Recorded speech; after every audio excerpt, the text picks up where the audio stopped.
Cez víkend bola v Liptovskom Mikuláši spomienková slávnosť pri príležitosti 2. výročia odhalenia pamätnej tabule bývalým príslušníkom vojenských táborov nútených prác, tzv. PT-pákom. Zdá sa, že ani tóny štátnej hymny neodradia niektorých ľudí od zbytočných provokácií. Podľa rímskeho práva totiž všetko je dovolené, čo nie je zakázané. Zdá sa, že to neplatí pre poslanca Národnej rady, ktorý na spomínanej slávnosti vedome porušil ústavnoprávnu úpravu používania štátnych symbolov.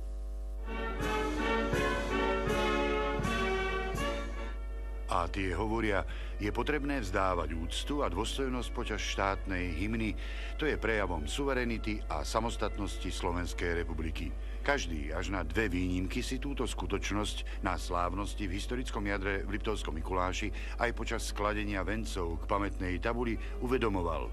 Čestná stráž a vojenská hudba ozbrojených síl Slovenskej republiky len potvrdili, aký význam tejto udalosti kladie rezort obrany. V mene ministra Františka Kašického položil veniec k pamätnej tabuli veliteľ Národnej akadémie obrany Marián Áč spolu s ďalšími predstaviteľmi vojenského školstva a ďalšími hostiami. Veniec položila aj delegácia mestskej samosprávy na čele s primátorom Jánom Blcháčom. Po 89. roku samozrejme, že naša spoločnosť sa začala stavať aj týmto ľuďom demokratickejšie a je len preto potešením, že v súlade so zákonom ľudia, ktorí boli perzekovaní v rokoch 48 až 54, dostávajú odškodnenie a pozerá sa na týchto ľudí ako na ľudí politicky prenasledovaných alebo ľudí, ktorí vlastne trpeli za bývalého režimu a rôznymi kompenzáciami sa snaží aj v súlade so zákonom rezort obrany týmto ľuďom tie strádania kompenzovať. Podľa množstva odškodnených, čo podalo ministerstvo obrany, je vyše 3000 bývalých príslušníkov PTP. Režim tak nastavil zákon, že ľudia, ktorí neplnili politickú vôľu, tak vlastne boli perzekvovaní a jedna z tých perzekúcií bolo vytvorenie vojenských praporov nútených prác a PT-pákov.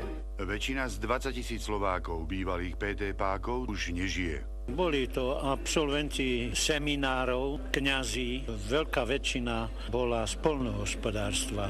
Takzvaní kuláci, ktorých synovia museli narukovať za trest do oddielov PTP. Potom boli živnostníci a slobodné povolania. Súčasné vedenie ministerstva obrany spolupracuje s bývalými PT-pákmi. Jeden z nich, predseda okresného klubu v Liptovskom Mikuláši Milan Grešo, tvrdí, že v našom meste žije už iba tucet z nich.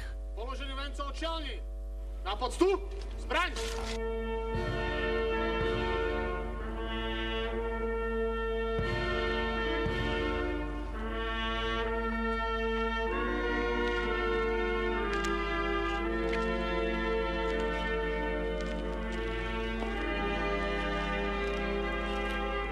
Láco Hámor, televízia Liptov.